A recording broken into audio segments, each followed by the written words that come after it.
बच्चों आज हम सीखेंगे एक्सरसाइज 3.1 का पहले क्वेश्चन नंबर 1। ठीक है, हम सीख रहे हैं अध्याय 3 चतुर्भुजों को समझना। ठीक है बच्चों, तो क्वेश्चन क्या कह रहा है, देखिए यहाँ पर कुछ आकृतियाँ दी गई हैं।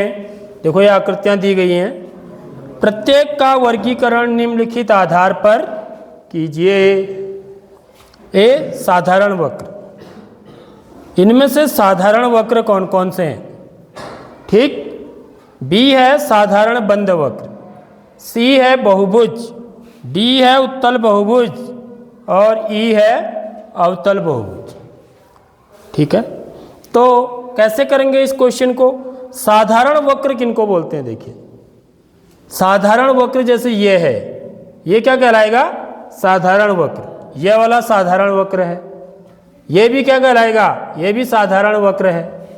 ये साधारण वक्र नहीं है, देखो इसके अंदर एक के अंदर एक बना हुआ है, समझ रहे हो? और ये भी देखिए इसके अंदर जा रहा है ना, तो ये भी साधारण वक्र नहीं है। ये है, ये है, ये है, लेकिन ये नहीं है। ठीक है, समझ में आ रही बात?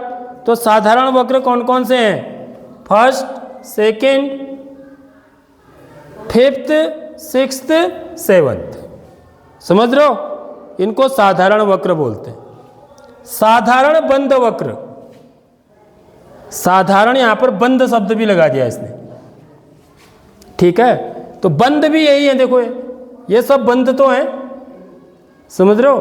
तो ये बंद वक्र है, साधारण भी है बंद भी है। कौन कौन से? पहला, दूसरा, पांचवा, छठा और सातवां। ठीक है, इसके बाद अगला देखिए क्या कह रहा है? बहुभुज। बहुभुज कौन है इनमें से? बहुभुज की क्या पहचान होगी बच्चों? वो सिर्फ किससे बने होंगे? रेखाखंडों से बने होंगे। ठीक है, तो वो कौन है? पहला वाला बहुभुज है, नहीं है? है पहला वाला। ठीक है, और दूसरा वाला भी बहुभुज है, यह तो है ही नहीं। ठीक है, याद रख लो, यह बहुभुज नहीं है क्योंकि इसमें वक्र है। देखो ये ऐसे ऐसे हो रहा है, तो यह सरल रेखा नहीं है, इसलिए यह बहुभुज नहीं है। यह भी बहुभुज नहीं है क्योंकि यहां से मुड़ रहा है, देखो ऐसे है, समझ रहे हो बात? यह भी बहुभुज नहीं है क्योंकि ऐसे वक्र रेखा है इसमें। तो बहुभुज कौन है? केवल फर्स्ट और सेकंड। उसके बाद देखिए उत्तल बहुभुज। उत्तल बहुभुज की पहचान कैसे होती है? हम इनके विकर्णों को मिलाएंगे ऐसे, ये शीर्षों को मिलाइए आप।